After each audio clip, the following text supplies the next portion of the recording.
بسم اللہ الرحمن الرحیم۔ حضرت ابراہیم علیہ السلام کے والد کا نام طارق آزر تھا اور والدہ کا نام شانی تھا۔ آپ علیہ السلام اللہ تعالیٰ کے انبیاء میں سے ایک عظیم نبی ہیں جنہیں اللہ تعالیٰ نے خلیل اللہ یعنی اپنے دوست کا لقب عطا فرمایا۔ فرمان الہی ہے، ابراہیم علیہ السلام کو اللہ نے اپنا دوست بنا لیا ہے۔ حضرت ابراہیم علیہ السلام کا حلیہ مبارک۔ رسول اکرم صلی اللہ علیہ وسلم نے فرمایا، اگر تم ابراہیم علیہ السلام کے حلیہ کو دیکھنا چاہتے ہو تو اپنے ساتھی محمد صلی اللہ علیہ وسلم کو دیکھ لو۔ اور ایک اور حدیث میں آتا ہے کہ رات کو خواب میں میرے پاس 2 فرشتے آئے اور مجھے ایسے لمبے شخص کے پاس سے لے کر گزرے کہ میں ان کا قد لمبا ہونے کی وجہ سے سر نہ دیکھ سکا، اور فرشتوں نے بتایا کہ یہ ابراہیم علیہ السلام ہیں۔ حضرت ابراہیم علیہ السلام بابل شہر میں پیدا ہوئے۔ اس وقت بابل اور قرب و جوار کے علاقوں کا بادشاہ نمرود بن کنعان تھا، جو بڑا سرکش، جابر اور متکبر حکمران تھا۔ آپ علیہ السلام کی ولادت سے پہلے ہی نجومیوں نے نمرود بادشاہ کو یہ بتا دیا تھا کہ عنقریب ایک ایسا لڑکا پیدا ہوگا جو آپ کی حکومت کو ختم کر دے گا۔ نمرود بادشاہ نے اپنی حکومت کو بچانے کے لیے ہر پیدا ہونے والے بچے کو قتل کرنے کا حکم جاری کر دیا۔ اسی دوران اللہ تعالیٰ نے حضرت ابراہیم علیہ السلام کو پیدا کیا۔ آپ علیہ السلام کے والدین نے بادشاہ کے ڈر سے حضرت ابراہیم علیہ السلام کو ایک غار میں چھپا دیا، جہاں آپ کی والدہ آپ کو دودھ پلاتی اور دیکھ بھال کرتی تھی۔ حضرت ابراہیم علیہ السلام کی قوم کے لوگ سائنس اور صنعتوں میں بہت ہوشیار اور ماہر تھے اور اللہ تعالیٰ کی عبادت کو چھوڑ کر ستاروں کی پوجا کیا کرتے تھے۔ اللہ تعالیٰ کا ہر نبی فطری طور پر معصوم اور شرک سے پاک ہوا کرتا ہے، اسی لیے حضرت ابراہیم علیہ السلام بے شرک سے پاک اور بیزار تھے۔ اللہ تعالیٰ نے بچپن ہی سے آپ علیہ السلام کو عقل سلیم اور رشد و ہدایت سے نوازا تھا۔ اللہ عز و جل نے آسمان اور زمین کی چیزوں میں حضرت ابراہیم علیہ السلام کے لیے اپنی توحید کے دلائل کھول دیے اور آسمان اور زمین کی تخلیق میں اور ان میں موجود عجائب و غرائب کا مشاہدہ کروایا، اور ان پر یہ بات واضح کر دی کہ اللہ تعالیٰ کے سوا کوئی معبود نہیں ہے۔ اسی لیے آپ علیہ السلام نے بچپن میں ہی ستارے، چاند اور سورج کا مشاہدہ کر کے اپنے حقیقی رب کو پہچان کر اس کی عبادت کرنے کا اعلان کیا، اور اللہ تعالیٰ کے علاوہ لوگ جس کی بھی پوجا کیا کرتے تھے ان سب سے نفرت کا اظہار کیا۔ فرمان الہی ہے، یقیناً ہم نے نبوت ملنے سے پہلے ابراہیم علیہ السلام کو سمجھ بوجھ عطا فرمائی تھی اور ہم انہیں خوب جانتے تھے، اور اسی طرح ہم نے ابراہیم علیہ السلام کو آسمانوں اور زمین کی عظیم سلطنت دکھا دی تاکہ وہ ابراہیم علیہ السلام کامل یقین کرنے والوں میں سے ہو جائیں۔ پھر جب رات کی تاریکی ان پر چھا گئی تو انہوں نے ایک ستارہ دیکھا تو کہا کہ یہ میرا رب ہے، مگر جب وہ غروب ہو گیا تو کہا کہ میں غروب ہو جانے والوں کو پسند نہیں کرتا۔ پھر جب انہوں نے چاند کو چمکتا ہوا دیکھا تو فرمایا کہ یہ میرا رب ہے، لیکن جب وہ بھی غروب ہو گیا تو فرمایا اگر میرے رب نے میری رہنمائی نہ کی تو میں گمراہ لوگوں میں سے ہو جاؤں گا۔ پھر جب سورج کو چمکتا ہوا دیکھا تو کہا کہ یہ میرا رب ہے، یہ تو بہت بڑا ہے۔ پھر جب وہ بھی غروب ہو گیا تو فرمایا اے میری قوم، میں ان معبودوں سے بری ہوں جنہیں تم اللہ کا شریک بناتے ہو۔ بے شک میں نے یکسو ہو کر اپنا رخ اس ذات کی طرف کر لیا ہے جس نے آسمانوں اور زمین کو پیدا کیا، اور میں ہرگز شرک کرنے والوں میں سے نہیں ہوں۔ حضرت ابراہیم علیہ السلام کو اس بات کا یقین تھا کہ اللہ تعالیٰ ہی مردوں کو زندہ کرتے ہیں، لیکن علم الیقین، یقینی علم سے آنکھوں کا مشاہدے کے ثبوت کے لیے انہوں نے مردوں کے زندہ ہونے کے مشاہدہ کے لیے اللہ تعالیٰ سے درخواست کی، جسے قبول فرماتے ہوئے اللہ تعالیٰ نے انہیں مردوں کے زندہ ہونے کا مشاہدہ کروایا۔ فرمان الہی ہے، اس وقت کو یاد کیجئے جب ابراہیم علیہ السلام نے عرض کیا اے میرے رب، مجھے دکھائیے آپ کیسے مردوں کو زندہ کریں گے۔ اللہ تعالیٰ نے فرمایا کیا تمہیں اس بات پر یقین نہیں ہے، تمہارا ایمان نہیں؟ ابراہیم علیہ السلام نے کہا کیوں نہیں، لیکن اپنے دل کا اطمینان چاہتا ہوں۔ اللہ تعالیٰ نے فرمایا 4 پرندے لے کر انہیں ٹکڑے ٹکڑے کر ڈالو، پھر ان ٹکڑوں کو 4 مختلف پہاڑوں پر ایک ایک کر کے رکھ دو، پھر انہیں بلاؤ، وہ تمہارے پاس اڑتے چلے آئیں گے۔ خوب جان لو کہ اللہ زبردست بڑی حکمت والا ہے۔ حدیث پاک میں آتا ہے کہ رسول اکرم صلی اللہ علیہ وسلم نے فرمایا، ابراہیم علیہ السلام نے عرض کیا، اے میرے رب، مجھے دکھائیے آپ کیسے مردوں کو زندہ کریں گے۔ اللہ تعالیٰ نے آپ علیہ السلام کو اس کا مشاہدہ پرندوں کو زندہ کر کے کروایا۔ حضرت ابراہیم علیہ السلام نے اپنے حقیقی رب کی پہچان کرنے کے بعد جب اپنے والد کو اللہ تعالیٰ کو چھوڑ کر بتوں کی پوجا کرتے ہوئے دیکھا تو سب سے پہلے انہیں دعوت توحید دی اور اپنے والد کو بڑے پیار اور محبت سے حق بات سمجھانے کی کوشش کی۔ جب ابراہیم علیہ السلام نے اپنے باپ سے کہا، اے ابا جان، آپ ان چیزوں کی عبادت کیوں کرتے ہیں جو نہ سنتی ہیں، نہ دیکھتی ہیں اور نہ ہی آپ کے کسی کام آ سکتی ہیں؟ اے ابا جان، میرے پاس وہ علم آیا ہے جو آپ کے پاس نہیں آیا، اس لیے آپ میری پیروی کریں، میں سیدھی راہ کی طرف آپ کی رہنمائی کروں گا۔ اے ابا جان، آپ شیطان کی عبادت نہ کیجیے، بے شک شیطان رحمان کا بڑا ہی نافرمان ہے۔ اے ابا جان، مجھے اس بات کا ڈر ہے کہ کہیں آپ پر عذاب الہی نہ آ جائے کہ آپ شیطان کے ساتھی بن جائیں۔ حضرت ابراہیم علیہ السلام نے اپنے مشرک باپ کو سمجھانے کے لیے بڑے پیارے انداز میں تبلیغ کی، لیکن بجائے آپ علیہ السلام کی نصیحت قبول کرنے کے، اس نے نہایت سختی کے ساتھ آپ علیہ السلام کی دعوت توحید کو رد کر دیا اور ساتھ ساتھ آپ کو سنسار کرنے کی دھمکی بھی دی۔ فرمان الہی ہے، اس آزر نے جواب دیا، اے ابراہیم، کیا تم میرے معبودوں سے روگردانی کر رہے ہو؟ سن لو، اگر تم باز نہ آئے تو میں تمہیں پتھر مار مار کر سنسار کر دوں گا، اور بہتری اسی میں ہے کہ تم ایک طویل مدت تک مجھ سے دور چلے جاؤ۔ حضرت ابراہیم علیہ السلام کے والد نے دعوت و تبلیغ کو قبول کرنے کے بجائے آپ کے ساتھ بڑا سخت رویہ اختیار کیا اور جلا وطنی کی زندگی گزارنے کو کہا۔ آپ علیہ السلام نے باپ کے سخت رویے پر بھی صبر و تحمل اور ادب کا مظاہرہ کرتے ہوئے انہیں بڑا اچھا جواب دیا۔ فرمان الہی ہے، ابراہیم علیہ السلام نے کہا، اے ابا جان، آپ پر سلام ہو، میں اپنے رب سے آپ کے لیے بخشش کی دعا مانگتا رہوں گا، بے شک وہ مجھ پر بڑا مہربان ہے۔ میں آپ کو اور ان تمام چیزوں کو چھوڑ رہا ہوں جنہیں آپ اللہ کے سوا پکارتے ہیں، اور میں تو اپنے پروردگار کو ہی پکاروں گا، مجھے یقین ہے کہ میں اپنے رب سے دعا مانگ کر محروم نہ رہوں گا۔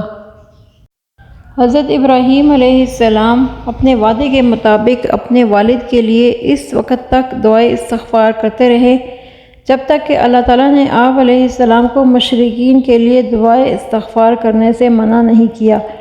فرمان الہی ہے، اے میرے رب، میرے باپ کو بخش دیجیے، یقیناً وہ گمراہوں میں سے تھا، اور اس دن مجھے رسوا نہ کرنا جس دن لوگ دوبارہ قبروں سے اٹھائے جائیں گے۔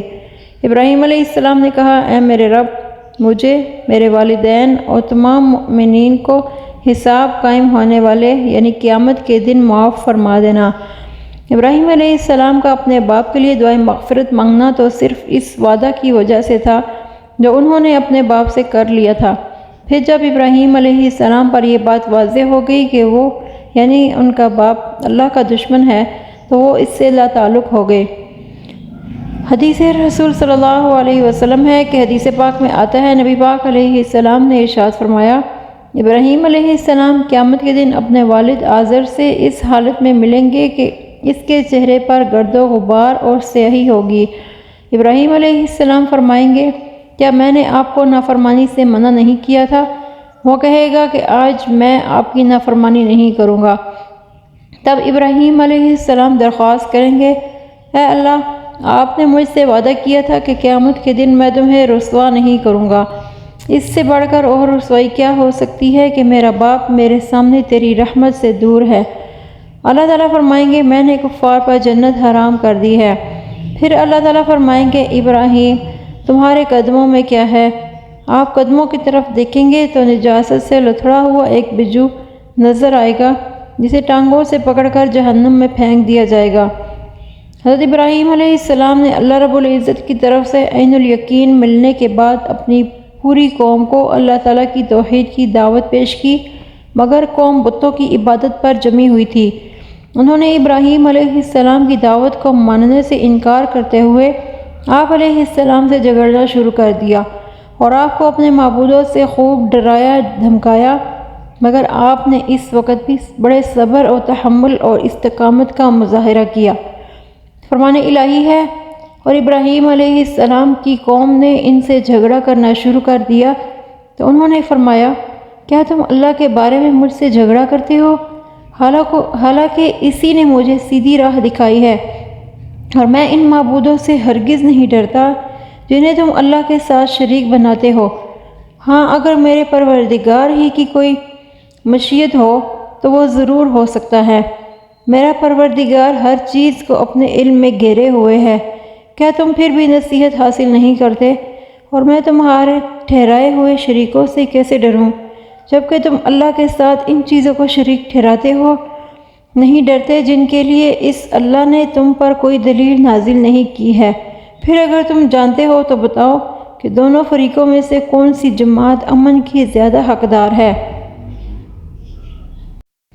ایک اور جگہ ارشاد ہے کہ اے نبی صلی اللہ علیہ وسلم، آپ انہیں ابراہیم علیہ السلام کا واقعہ بھی سنائیے جب انہوں نے اپنے باپ اور اپنی قوم سے پوچھا، تم لوگ کس کی عبادت کرتے ہو؟ انہوں نے جواب دیا کہ ہم بتوں کی عبادت کرتے ہیں اور ہم ہمیشہ انہی کے پجاری رہیں گے۔ ابراہیم علیہ السلام نے پوچھا، جب تم انہیں پکارتے ہو تو کیا وہ تمہاری بات سنتے ہیں یا وہ تمہیں نفع و نقصان پہنچا سکتے ہیں؟ انہوں نے جواب دیا کہ یہ ہم کچھ نہیں جانتے، ہم نے تو اپنے باپ دادا کو اسی طرح کرتے پایا ہے۔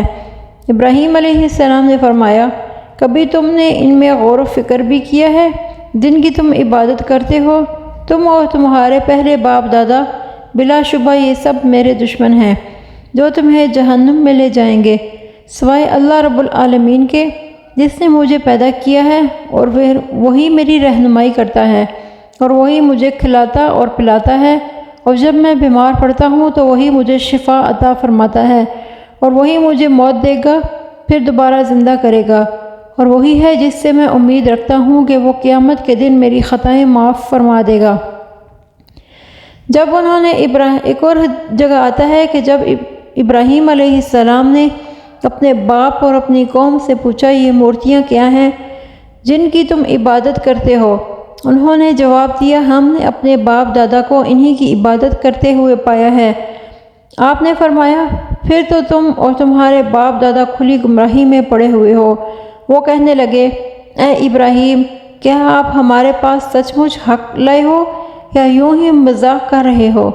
آپ نے فرمایا، در حقیقت تمہارا رب تو وہ ہے جو آسمانوں اور زمین کا مالک ہے، جس نے انہیں پیدا کیا ہے، اور میں اس بات کی تمہارے سامنے گواہی دیتا ہوں، اور اللہ کی قسم تمہاری پیٹھ پھیر کر جانے کے بعد میں تمہارے بتوں کے خلاف ضرور کارروائی کروں گا۔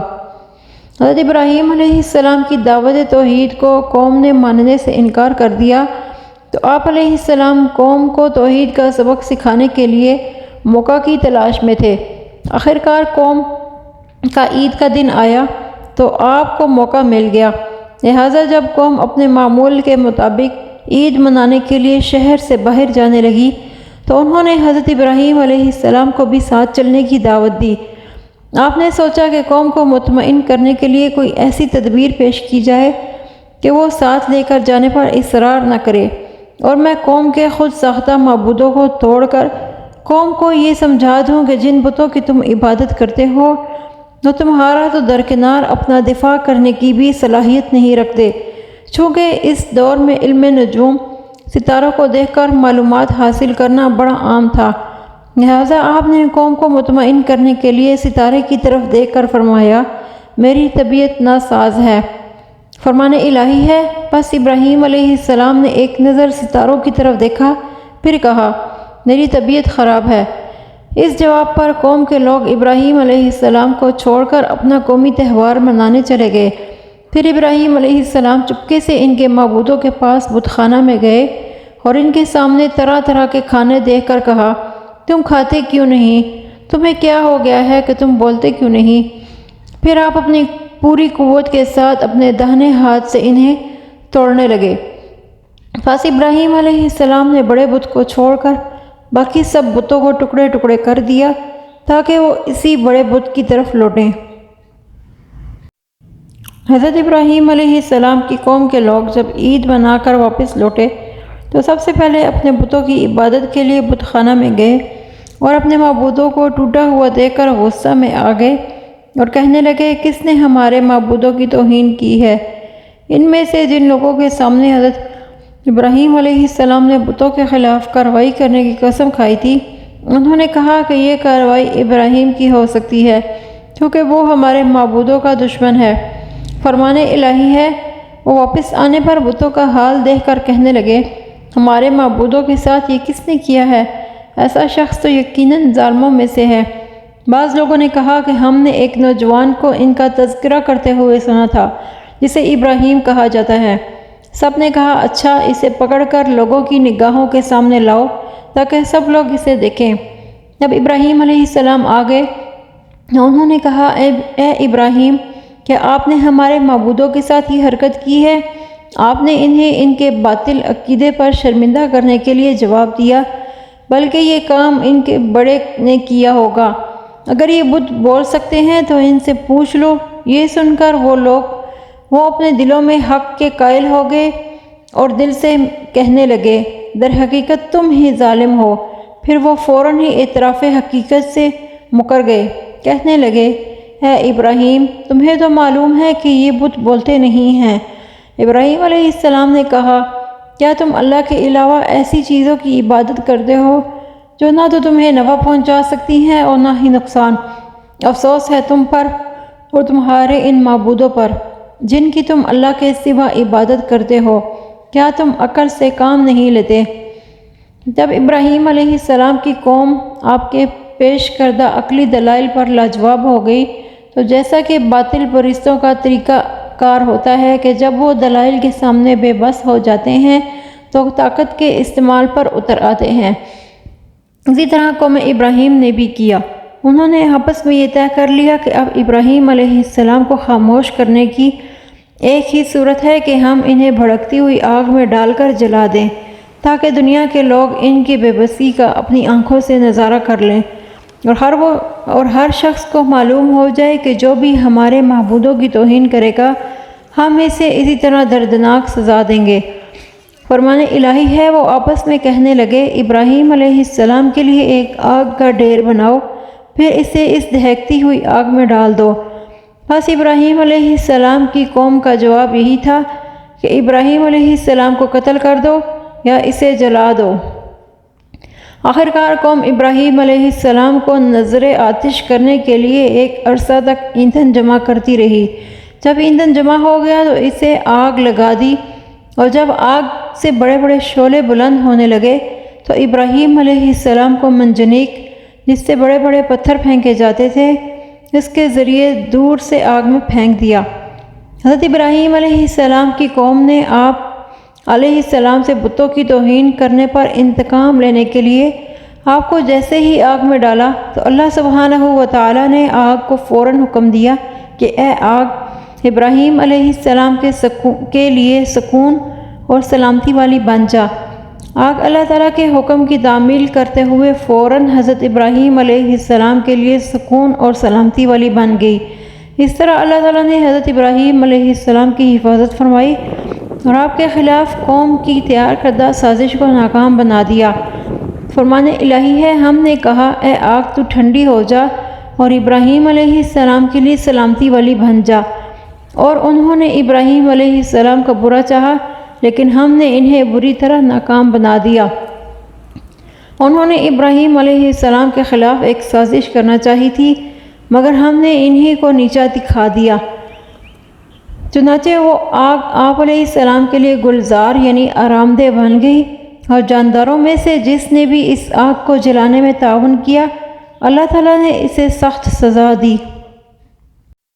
جب ابراہیم علیہ السلام آگ میں ڈالے گئے تو گرگٹ کے علاوہ باقی تمام جانداروں نے آگ بجھانے کی کوشش کی، لیکن گرگٹ نے آگ کو بھڑکانے کے لیے پھونکیں ماری، اس لیے آپ صلی اللہ علیہ وسلم نے اسے مارنے کا حکم دیا۔ گرگٹ حدیث پاک میں آتا ہے کہ گرگٹ کو جہاں بھی دیکھو مار دو، کیونکہ اس نے ابراہیم علیہ السلام کو جلانے کے لیے بھڑکائی گئی آگ کو تیز کرنے کے لیے پھونکیں ماری تھیں۔ ایک اور حدیث میں آتا ہے جو ایک ضرب کے ساتھ گرگٹ کو مار ڈالے اس کے لیے 100 نیکیاں لکھ دی جاتی ہیں، جو دوسری چوٹ میں اس کے لیے اس سے کم اور جو تیسری چوٹ میں اس کے لیے اس سے بھی کم نیکیاں لکھی جاتی ہیں۔ حضرت ابراہیم علیہ السلام نے آگ میں ڈالے جانے سے پہلے یہ کلمات پڑھے تھے، حسبنا اللہ و نعم الوکیل، یعنی ہمارا اللہ ہی ہمارے لیے کافی ہے اور وہی بہترین کارساز ہے۔ غزوہ احد اور غزوہ خندق کے موقع پر آپ صلی اللہ علیہ وسلم کو جب دشمنوں نے دھمکی دی کہ تمام لوگ آپ صلی اللہ علیہ وسلم کے خلاف جمع ہو چکے ہیں، تو آپ صلی اللہ علیہ وسلم نے بھی یہی کلمات پڑھے تھے اور صحابہ رضی اللہ عنہ کو بھی یہی پڑھنے کی تلقین کی۔ حضرت ابراہیم علیہ السلام کا نمرود بادشاہ سے مکالمہ۔ جب حضرت ابراہیم علیہ السلام کو اللہ تعالیٰ نے قوم کی سازش سے بچا لیا تو نمرود بادشاہ کو اس بارے میں بڑی تشویش ہوئی اور اس نے سوچا کہ اگر ابراہیم کی دعوت و تبلیغ اسی طرح جاری رہی تو یہ لوگوں کو میری ربوبیت اور بادشاہت سے متنفر کر دے گا، جس سے میری حکومت چلی جائے گی۔ لہٰذا اس نے سمجھانے کے لیے حضرت ابراہیم علیہ السلام کو اپنے دربار میں بلایا اور آپ سے عقیدہ کے بارے میں چند سوالات کیے کہ آپ علیہ السلام باپ دادا کے دین کے مخالف کیوں کر رہے ہو، تو اور مجھے رب ماننے سے انکار کیوں کر رہے ہو؟ اگر میرے علاوہ آپ کا کوئی رب ہے تو اس کی پہچان کراؤ۔ حضرت ابراہیم علیہ السلام نے نمرود کو اللہ رب العزت کی پہچان کروائی۔ فرمان الہی ہے کہ آپ نے اس شخص نمرود کے معاملے پر غور نہیں کیا جس نے ابراہیم علیہ السلام سے اس کے رب کے بارے میں جھگڑا کیا، جبکہ اللہ نے اسے حکومت دے رکھی تھی۔ جب ابراہیم علیہ السلام نے کہا میرا رب تو وہ ہے جو زندگی اور موت دیتا ہے، تو اس نے کہا کہ میں بھی زندہ کرتا اور مارتا ہوں۔ ابراہیم علیہ السلام نے کہا کہ اللہ سورج کو مشرق سے نکالتا ہے، تو اسے مغرب سے نکال کر دکھا۔ یہ بات سن کر وہ کافر لاجواب ہو گیا اور اللہ ظالموں کو ہدایت نہیں دیتا۔ قتادہ صدی اور محمد بن اسحاق کا قول ہے کہ نمرود کے سامنے 2 ایسے آدمیوں کو پیش کیا گیا جن کے لیے سزائے موت کا فیصلہ ہو چکا تھا۔ نمرود نے ان میں سے ایک کو قتل کرنے کا حکم دیا اور دوسرے کو معاف کر دیا۔ اس نے اس طرح یہ دھوکہ دینے کی کوشش کی کہ اس نے ایک کو موت دے دی ہے اور دوسرے کو زندگی۔ نمرود کا یہ عمل حضرت ابراہیم علیہ السلام کی دلیل کا جواب نہیں بلکہ ایک فضول عمل تھا۔ حضرت ابراہیم علیہ السلام نے یہ محسوس کیا کہ اس طرح یہ عوام کی آنکھوں میں دھول جھونک رہا ہے، تو آپ نے ایک اور دلیل پیش کر دی کہ میرا رب سورج کو مشرق سے نکالتا ہے، اگر تو اپنے آپ کو رب کہتا ہے تو اس سورج کو مغرب سے نکال کر دکھا۔ یہ دلیل سنتے ہی نمرود لاجواب ہو گیا، کیونکہ سورج کو مغرب سے نکالنا اس کے اختیار میں نہیں تھا۔ اس دلیل سے وہ عاجز آ گیا اور اس کے پاس جواب دینے کے لیے کچھ باقی نہ رہا، لیکن پھر بھی وہ ہٹ درمی کا مظاہرہ کرتے ہوئے اپنی بات پر قائم رہا اور ہدایت نہ پا سکا۔ حضرت زید بن اسلم رضی اللہ عنہ رحمۃ اللہ علیہ فرماتے ہیں کہ کھانے پینے کی اشیاء کا انتظام نمرود نے اپنے پاس رکھا تھا اور لوگوں میں خود تقسیم کیا کرتا تھا۔ حضرت ابراہیم علیہ السلام اس مناظرہ سے پہلے خود و نوش کی اشیاء اس سے لینے جاتے تھے تو وہ دے دیا کرتا تھا، لیکن جب اس کے ساتھ آپ علیہ السلام کا توحید باری تعالیٰ کے حوالے سے مکالمہ ہوا تو اس نے آپ کو کھانے پینے کی اشیاء دینے سے انکار کر دیا۔ آپ کو اللہ تعالیٰ پر بڑا اعتماد تھا کہ اللہ تعالیٰ ہی تمام لوگوں کو کھانے پینے کی اشیاء فراہم کرتے ہیں اور بیمار ہونے پر انہیں شفا دیا کرتے ہیں، لہٰذا آپ نے گھر کے قریب آ کر گھر والوں کی مطمئن کرنے کے لیے جن بوریوں میں کھانے پینے کی اشیاء لانی تھیں ان میں مٹی بھر لی اور گھر میں رکھ کر خود سو گئے۔ اللہ تعالیٰ نے اس مٹی کو بطور معجزہ غلہ میں تبدیل کر دیا۔ آپ علیہ السلام کی زوجہ محترمہ حضرت سارہ جیسے ہی ان بوریوں کے پاس گئیں تو انہیں عمدہ قسم کے غلہ سے بھرے ہوئے پایا انہوں نے وہاں سے غلہ لے کر کھانا تیار کیا۔ جب آپ بیدار ہوئے تو کھانا تیار ہو چکا تھا، آپ کے سامنے پیش کر دیا گیا۔ آپ نے حضرت سارہ سے پوچھا یہ کھانا کہاں سے آیا ہے؟ حضرت سارہ نے جواب دیا جو غلہ آپ لائے ہیں میں نے اسی میں سے کھانا تیار کیا ہے۔ آپ فوراً سمجھ گئے اللہ تعالیٰ نے معجزانہ طور پر مٹی کو غلہ میں تبدیل کر دیا ہے۔ فرمان الہی ہے اور وہی اللہ ہے جو مجھے کھلاتا اور پلاتا ہے، اور جب میں بیمار پڑتا ہوں تو وہی اللہ مجھے شفا عطا فرماتا ہے، اور وہی اللہ مجھے موت دے گا پھر دوبارہ زندہ کرے گا۔ اور جو شخص بھی پرہیزگاری اختیار کرتا ہے تو اللہ اس کے لیے مشکلات سے نکلنے کا راستہ بنا دیتا ہے، اور اسے ایسی جگہ سے رزق دیتا ہے جہاں سے اسے گمان بھی نہیں ہوتا، اور جو اللہ پر بھروسہ کرتا ہے تو وہ اسے کافی ہو جاتا ہے۔ بے شک اللہ اپنا کام پورا کر کے رہتا ہے۔ نمرود ایک ظالم، جابر اور متکبر بادشاہ تھا جس نے اللہ تعالیٰ کا بندہ بننے کے بجائے اپنے آپ کو رب کہلوانا شروع کر دیا۔ اللہ عز و جل نے حضرت ابراہیم علیہ السلام کے ذریعے اسے فرما بردار بندہ بن کر صرف اللہ تعالیٰ کی عبادت کرنے کی رغبت دلائی، مگر اپنی بادشاہت اور دولت کے گھمنڈ میں اس نے حضرت ابراہیم علیہ السلام کی مخلصانہ دعوت کو رد کر دیا۔ حضرت زید بن اسلم فرماتے ہیں کہ جب نمرود بادشاہ کی نافرمانیاں حد سے بڑھ گئیں تو اللہ تعالیٰ نے اس کے پاس اپنا ایک فرشتہ بھیجا جس نے اسے اللہ پر ایمان لانے کو کہا، لیکن اس نے انکار کر دیا۔ 3 بار فرشتے نے یہی دعوت پیش کی، تینوں بار نمرود نے انکار کیا اور کہنے لگا تم اپنے لشکر لے آؤ اور میں اپنے لشکر لے آتا ہوں۔ چنانچہ دوسرے دن نمرود نے سورج طلوع ہونے کے وقت اپنی فوجوں کو جمع کر لیا۔ اللہ تعالیٰ نے بڑی تعداد میں مچھروں کو بھیج دیا جنہوں نے نمرود کی فوجوں کو اس طرح کاٹا کہ ان کے جسم صرف ہڈیاں رہ گئے۔ ایک مچھر نمرود بادشاہ کے ناک میں بھی گھس گیا جو اسے بار بار کاٹتا تھا۔ اللہ تعالیٰ نے اس مچھر کے ذریعے اسے کافی عرصہ تک عذاب میں مبتلا رکھا۔ جب اس کے سر پر کچھ مارا جاتا تو بادشاہ کو کچھ سکون ملتا، جب مارنا چھوڑ دیا جاتا تو مچھر پھر کاٹنے لگتا۔ آخرکار وہ اللہ تعالیٰ کے حکم سے اسی مچھر کے کاٹنے سے ہلاک ہو گیا۔ حضرت ابراہیم علیہ السلام کی ملک شام کی طرف ہجرت۔ جب ابراہیم علیہ السلام نے اپنے باپ سے لے کر بادشاہ تک کو توحید کی دعوت پیش کی، لیکن اس دعوت و تبلیغ کو سوائے آپ کی بیوی حضرت سارہ اور بھتیجے حضرت لوط علیہ السلام کے کسی اور نے قبول نہیں کیا۔ جب آپ اللہ تعالیٰ کی عبادت کرتے تو قوم آپ کو تکلیف پہنچاتی۔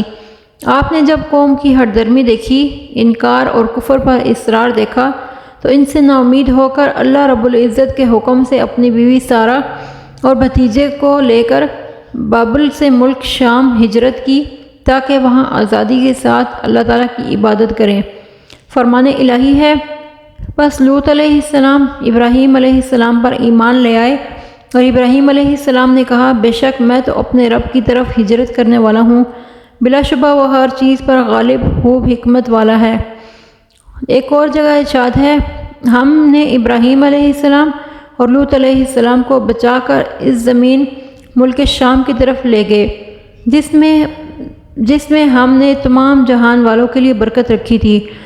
حدیث پاک میں آتا ہے کہ حضرت ابراہیم علیہ السلام جب ملک شام کی طرف روانہ ہوئے تو راستہ میں ایک ملک مصر میں داخل ہوئے جہاں ایک ظالم بادشاہ حکمران تھا۔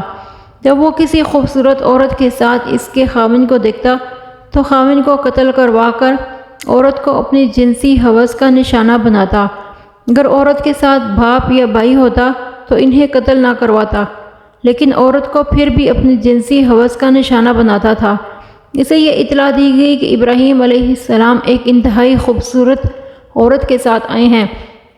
بادشاہ نے فوراً ابراہیم علیہ السلام کو بلا کر پوچھا تمہارے ساتھ یہ عورت کون ہے؟ ابراہیم علیہ السلام نے جواب دیا یہ میری بہن ہے۔ بادشاہ نے کہا اسے میرے پاس بھیج دو۔ آپ نے حضرت سارہ کو اس کے پاس بھیجنے سے پہلے یہ سمجھا دیا تھا کہ میرے اور آپ کے علاوہ یہاں کوئی مومن نہیں ہے اور مسلمان آپس میں اسلامی بھائی بہن ہیں۔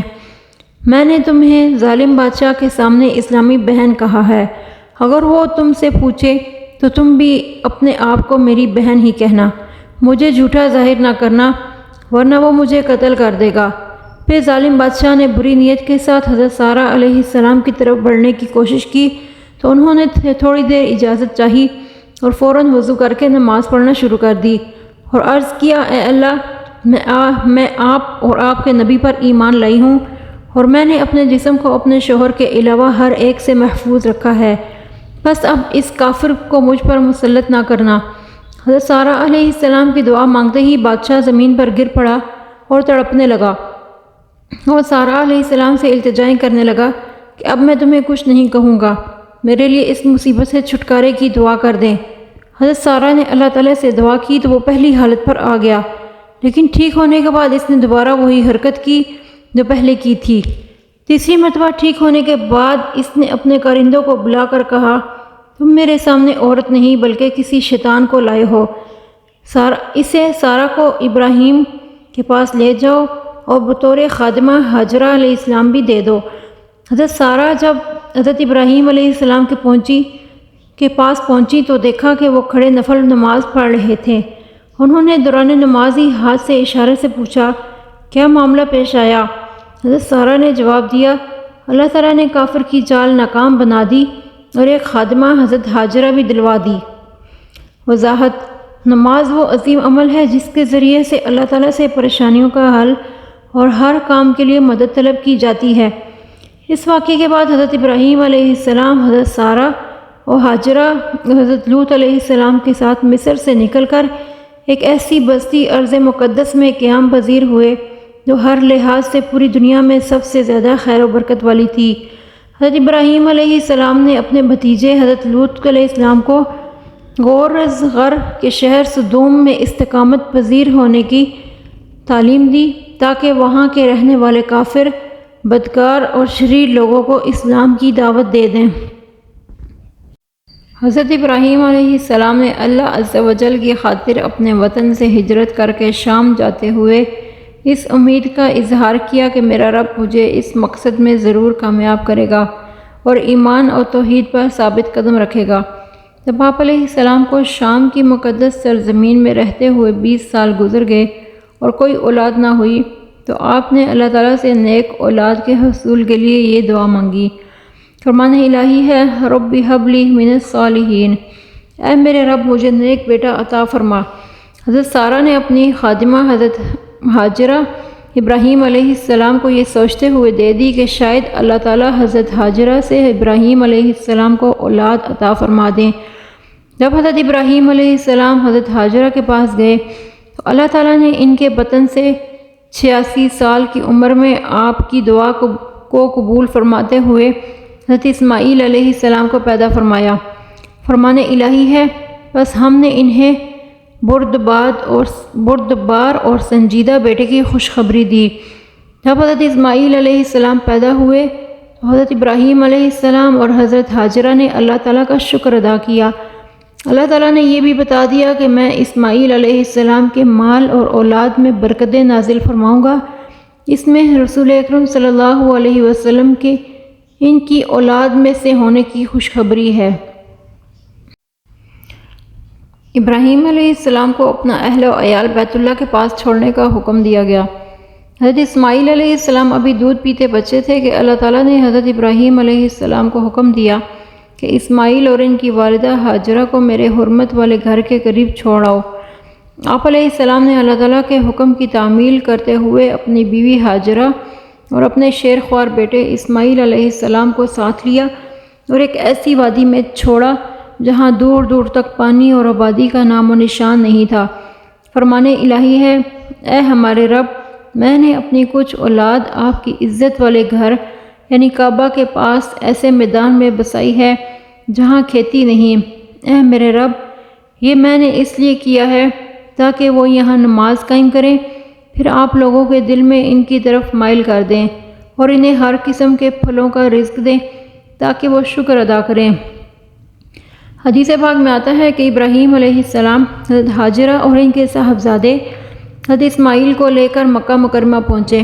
حضرت ہاجرہ حضرت اسماعیل علیہ السلام کو دودھ پلاتی تھی۔ جب آپ نے انہیں بیت اللہ کے قریب اس جگہ پر بٹھا دیا جہاں آب زمزم ہے، اس وقت مکہ میں نہ تو پانی موجود تھا اور نہ ہی کوئی انسان۔ حضرت ابراہیم علیہ السلام انہیں کھجوروں کا ایک تھیلا اور ایک مشکیزہ پانی کا دے کر واپس ہونے لگے۔ حضرت ہاجرہ نے عرض کیا، کیا آپ ہمیں ایسی وادی میں چھوڑ کر جا رہے ہیں جہاں نہ تو کوئی انسان ہے اور نہ ہی کوئی اور چیز؟ حضرت ہاجرہ نے کئی مرتبہ عرض کی، لیکن ابراہیم علیہ السلام نے ان کی طرف کوئی توجہ نہیں دی، تو آخرکار حضرت ہاجرہ نے عرض کیا، کیا اللہ کا حکم یہی ہے؟ آپ نے فرمایا، جی ہاں۔ حضرت ہاجرہ نے کہا، پھر اللہ ہمیں کبھی ضائع نہیں کرے گا۔ آپ وہاں سے چل پڑے یہاں تک کہ آپ ایک ایسے پہاڑ پر پہنچے جہاں سے آپ کی بیوی اور بیٹا دکھائی نہیں دیتے تھے۔ آپ نے بیت اللہ کی طرف رخ کیا اور اللہ تعالیٰ سے ان کلمات کے ذریعے دعا مانگی۔ فرمان الہی ہے، ربنا انی اسکنت من ذریتی بواد غیر ذی زرع عند بیتک المحرم۔ ترجمہ، اے میرے رب، میں نے اپنی اور کچھ اولاد تیرے عزت والے گھر یعنی کعبہ کے پاس ایسے میدان میں بسائی ہے جہاں کھیتی نہیں ہے۔ حضرت ہاجرہ حضرت اسماعیل علیہ السلام کو دودھ پلاتی رہیں اور مشک میں سے پانی پیتی رہیں، یہاں تک کہ پانی ختم ہو گیا اور انہیں خود بھی اور بچے کو بھی پیاس لگ گئی۔ جب انہوں نے بچے کو دیکھا کہ پیاس کے مارے تڑپ رہا ہے تو وہ قریب ہی صفا پہاڑی پر چڑھیں کہ شاید کوئی انسان نظر آ جائے، اس سے پانی مانگ لیں، لیکن کوئی دکھائی نہیں دیا۔ پھر وہ وہاں سے اتری اور نیچے کی جگہ سے ہوتی ہوئی مروہ پہاڑی پر چڑھیں، وہاں بھی ادھر ادھر دیکھا لیکن کوئی انسان نظر نہیں آیا۔ انہوں نے اسی طرح 7 چکر لگائے۔ حضرت عبداللہ بن عباس رضی اللہ عنہ فرماتے ہیں کہ یہی حضرت ہاجرہ علیہ السلام کا 7 چکر لگانا صفا و مروہ کی سعی ہے۔ 7واں چکر پر جب حضرت ہاجرہ مروہ پر چڑھیں تو ایک آواز سنی تو آپ نے عرض کیا، اے اللہ کے بندے، میں نے تمہاری آواز تو سنی ہے، کیا تم ہماری کچھ مدد کر سکتے ہو؟ آپ علیہ السلام نے دیکھا کہ جہاں اس وقت زمزم کا کنواں ہے وہاں اللہ کے فرشتے حضرت جبرائیل علیہ السلام نے اپنے پر مار کر زمین کھود ڈالی اور وہاں سے پانی نکل آیا۔ حضرت ہاجرہ اس پانی کی چاروں طرف حوض کی طرح منڈھیر بنانے لگی۔ جیسے ہی آپ اس پانی سے چلو لیتی تو وہ چشمہ خوب جوش مارتا۔ حضرت عبداللہ بن عباس رضی اللہ عنہ فرماتے ہیں کہ اللہ کے پیغمبر صلی اللہ علیہ وسلم نے فرمایا، اللہ اسماعیل پر رحم فرمائے، اگر وہ زمزم کو اپنے حال پر چھوڑ دیتی تو یہ ایک بہتا ہوا چشمہ بن جاتا۔ حضرت ہاجرہ نے اس چشمے سے خود بھی پانی پیا اور بچے کو بھی پلایا۔ فرشتے نے کہا، تمہیں یہاں ڈرنے کی کوئی ضرورت نہیں، یہاں اللہ کا گھر ہے جسے یہ بچہ اور ان کے والد مل کر بنائیں گے، اور اللہ اپنے گھر کی حفاظت کرنے والوں کو ہلاک نہیں کرے گا۔ اس وقت بھی بیت اللہ کی بنیادیں زمین سے اٹھی ہوئی تھیں۔ جب بھی بارش کا پانی آتا تو دائیں بائیں سے گزر جاتا۔ حضرت ہاجرہ علیہ السلام نے وہاں پر کافی وقت گزارا۔ پانی نکلنے کے چند ہی دن بعد جرہم قبیلہ کے کچھ لوگ قریب سے گزرے تو انہوں نے وہاں پر ایک پرندے کو اڑتا ہوا دیکھا، جس سے انہوں نے اندازہ لگایا کہ یہاں ضرور پانی ہے، اس پر پرندہ گھوم رہا ہے۔ انہوں نے اپنے 2 آدمی معلومات کرنے کے لیے بھیجے۔ ان دونوں نے آ کر پانی دیکھا اور پھر ایک قافلہ کے پاس جا کر انہیں بتایا کہ واقعی یہاں پانی موجود ہے۔ وہ لوگ بھی پانی کے پاس آئے تو دیکھا اسماعیل بیٹھی ہوئی ہیں۔ انہوں نے آپ سے یہاں رہائش اختیار کرنے کی اجازت مانگی۔ آپ نے انہیں اس شرط پر اجازت دے دی کہ اس پانی پر تمہارا کوئی حق نہیں ہوگا۔ ان لوگوں نے آپ کی یہ شرط قبول کر لی اور وہاں مستقل رہائش اختیار کر لی اور اپنے بیوی بچوں کو بھی وہاں پر بلا لیا۔ حضرت ابراہیم علیہ السلام کو بڑھاپے کی حالت میں دعا مانگنے پر اللہ تعالیٰ نے ایک بردبار بیٹا حضرت اسماعیل علیہ السلام عطا فرمایا۔ جب حضرت اسماعیل علیہ السلام کچھ بڑے ہوئے تو اللہ تعالیٰ نے بطور امتحان آپ کو بذریعہ خواب اپنا بیٹا قربان کرنے کا حکم دیا۔ آپ نے اپنا یہ خواب بیٹے کے سامنے پیش کیا تو وہ بھی اللہ تعالیٰ کے لیے قربان ہونے کو تیار ہو گئے۔ آپ بیٹے کو لے کر قربان کرنے کے لیے منا کے میدان میں پہنچ گئے۔ جب آپ بیٹے کو لٹا کر قربان کرنے لگے تو اللہ تعالیٰ نے حضرت اسماعیل علیہ السلام کی جگہ ایک مینڈے کو قربان کروا کر آپ علیہ السلام کی سنت کو بعد میں آنے والوں کے لیے جاری کر دیا۔ فرمان الہی ہے، پھر جب وہ بیٹا ان کے ساتھ دوڑنے کی عمر کو پہنچا تو ابراہیم علیہ السلام نے کہا، اے میرے بیٹے، میں نے خواب میں تمہیں ذبح کرتے ہوئے دیکھا ہے، اب تم بتاؤ تمہاری کیا رائے ہے؟ بیٹے نے کہا، اے ابا جان، آپ کو جو حکم ملا ہے اس کی تعمیل کیجیے، اگر اللہ نے چاہا تو آپ ضرور مجھے صبر کرنے والوں میں پائیں گے۔ آخرکار جب ان دونوں نے اللہ تعالیٰ کا حکم مان لیا اور ابراہیم علیہ السلام نے بیٹے کو ذبح کرنے کے لیے پیشانی کے بل لٹا دیا تو ہم نے انہیں آواز دی، اے ابراہیم، تم نے اپنا خواب سچ کر دکھایا، بے شک ہم نیکی کرنے والوں کو ایسا ہی اچھا صلہ دیا کرتے ہیں۔ بلا شبہ یہ ایک بہت بڑا امتحان تھا اور ہم نے ایک بڑا ذبیحہ مینڈھا اسماعیل علیہ السلام کے فدیہ میں بھیج دیا اور اسماعیل علیہ السلام کو چھڑا لیا اور ہم نے ان کا ذکر خیر آئندہ آنے والی نسلوں میں باقی رکھا۔ ابراہیم علیہ السلام پر اللہ کا سلام ہو، ہم نیکی کرنے والوں کو اسی طرح اچھا بدلہ دیا کرتے ہیں، بلا شبہ وہ ہمارے مومن بندوں میں سے تھے۔ حضرت عبید بن عمیر رضی اللہ عنہ فرماتے ہیں کہ انبیاء کے خواب بھی وحی ہوا کرتے ہیں۔ یہ اللہ کی طرف سے حضرت ابراہیم علیہ السلام کی بہت بڑی آزمائش تھی۔ آپ اس آزمائش میں بھی کامیاب ہوئے، جس پر خوش ہو کر اللہ رب العزت نے آپ پر خوب برکات کا نزول فرمایا اور آپ کو مزید خوشخبریوں سے نوازا۔ حضرت ابراہیم علیہ السلام جب اللہ تعالیٰ کی طرف سے آنے والی آزمائش میں کامیاب ہوئے تو اللہ رب العزت نے بطور انعام آپ کو 100 سال کی عمر میں دوسرے بیٹے حضرت اسحاق علیہ السلام کی خوشخبری سنائی۔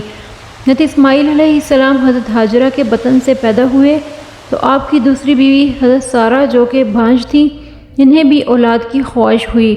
جب اللہ تعالیٰ کی طرف سے بھیجے ہوئے فرشتے انسانی شکل میں بطور مہمان حضرت ابراہیم علیہ السلام کے پاس آئے تو آپ نے ان کے مہمان نوازی کے طور پر ایک بچڑا ذبح کیا اور ان کے لیے تیار کھانا کیا، لیکن وہ چونکہ فرشتے تھے اس لیے انہوں نے کھانے کی طرف ہاتھ نہ بڑھایا تو آپ کو ان کی طرف سے کچھ خوف لاحق ہوا۔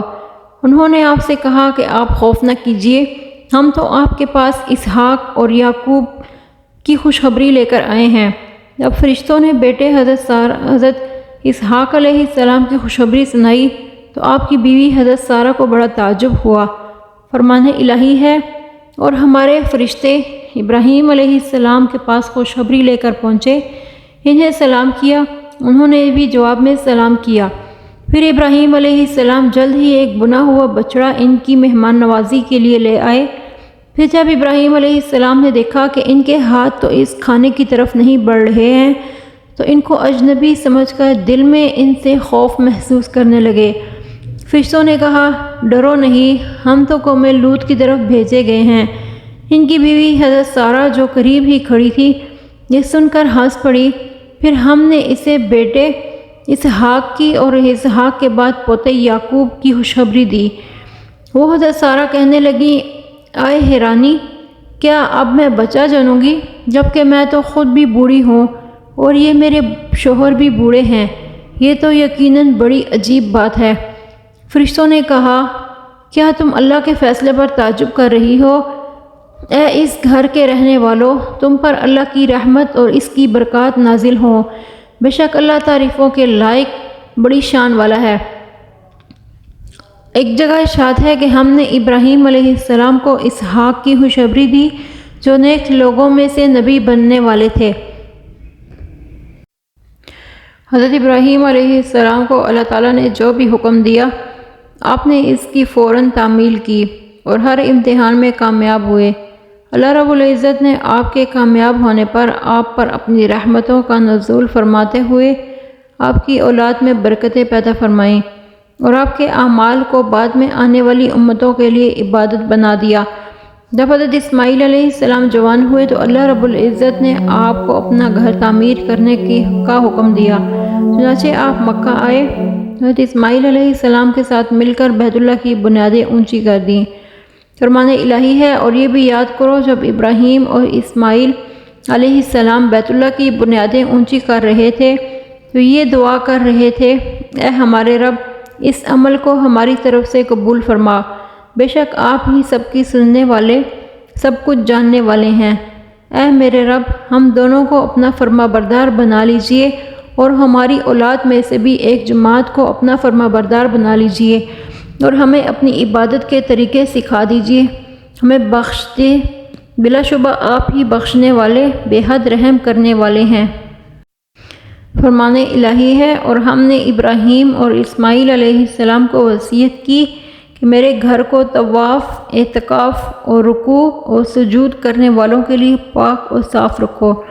حدیث رسول میں آتا ہے کہ حضرت ابو ذر رضی اللہ عنہ نے رسول اکرم صلی اللہ علیہ وسلم سے پوچھا کہ سب سے پہلے کون سی مسجد بنائی گئی؟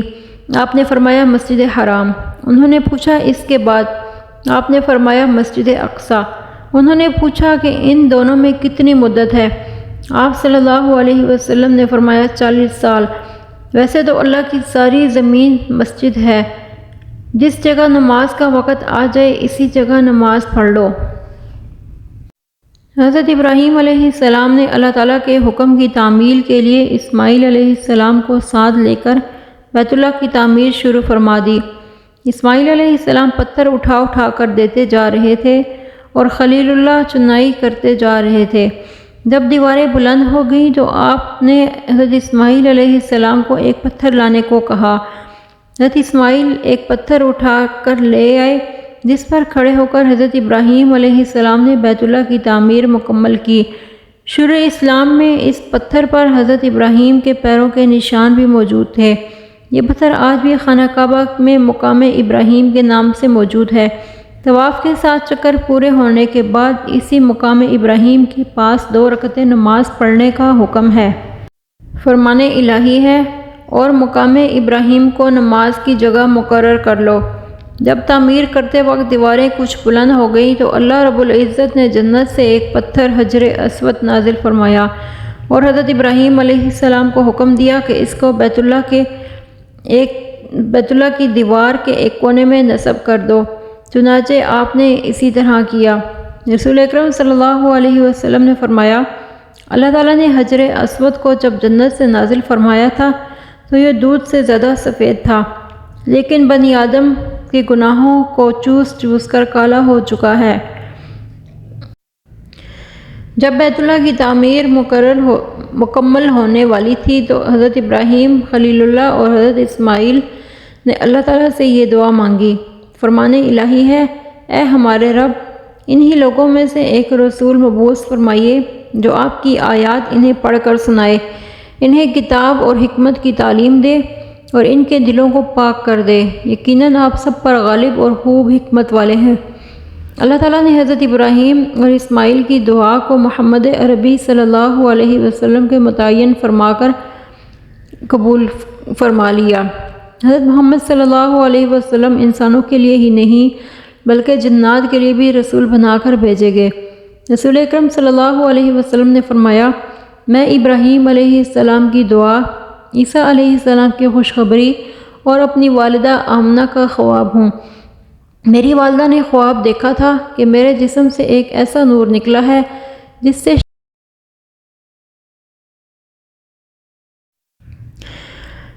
امام قسطلانی کا قول ہے کہ بیت اللہ 10 مرتبہ تعمیر ہوا۔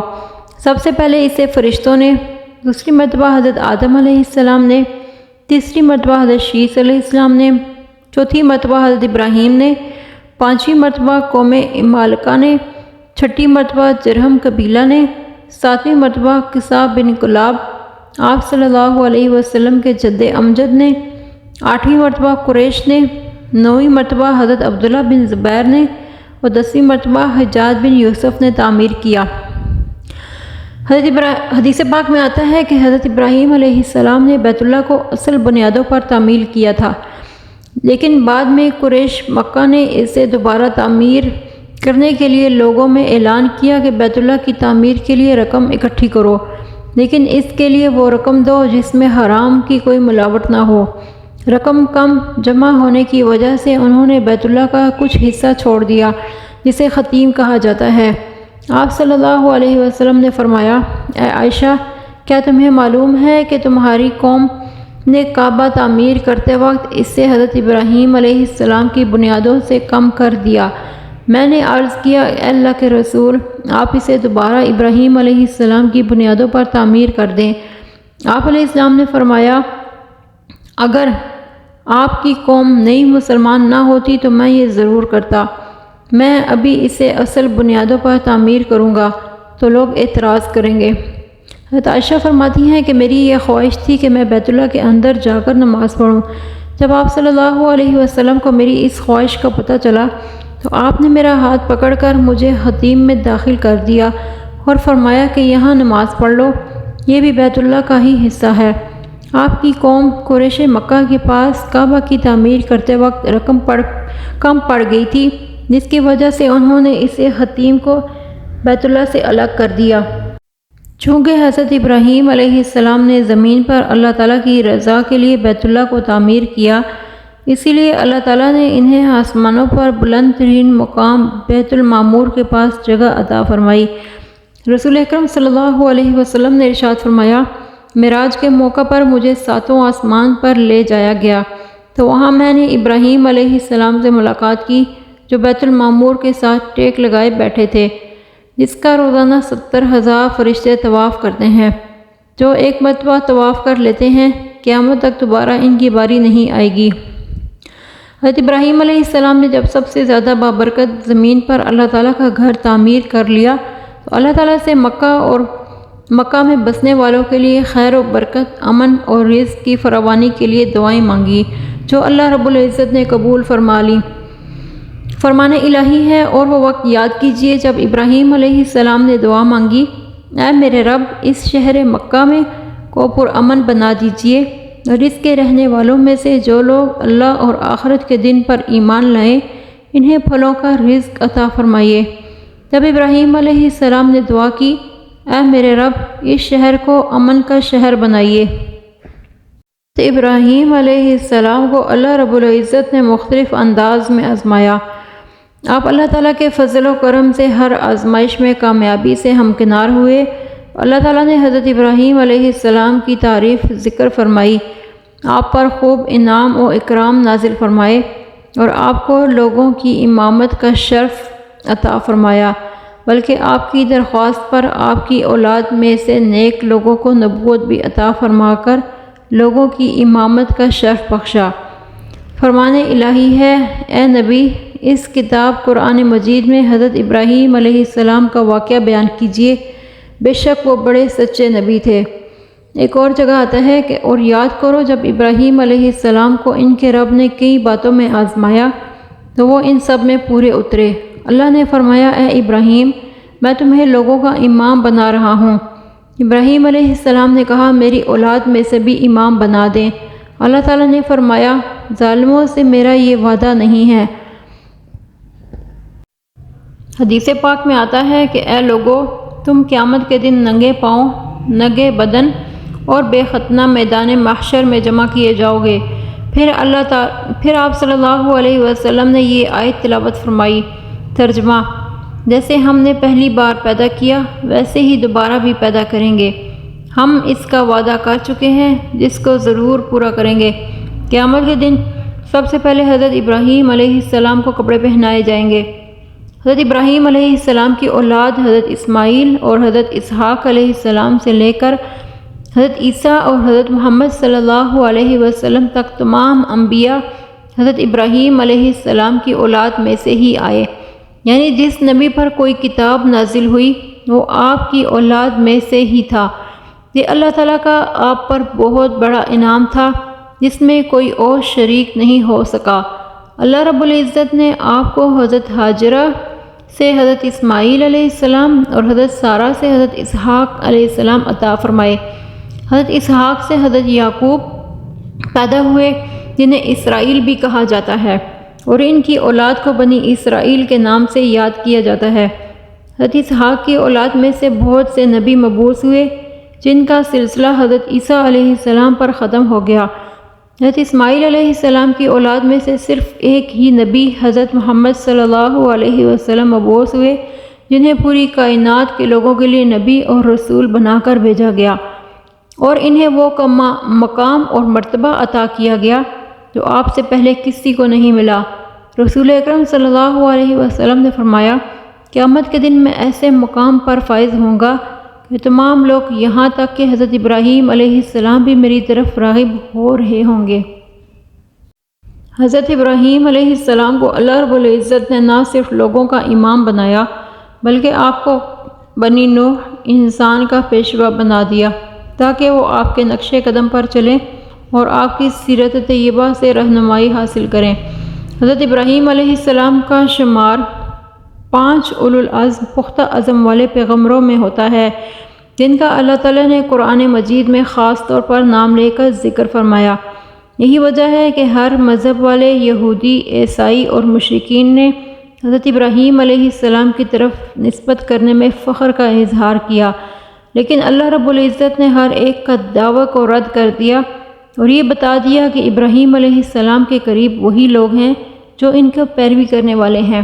فرمان الہی ہے، ابراہیم علیہ السلام نہ تو یہودی تھے اور نہ عیسائی، بلکہ وہ مسلمان صرف اللہ کی بندگی کرنے والے تھے، وہ ہرگز مشرکوں میں سے نہ تھے۔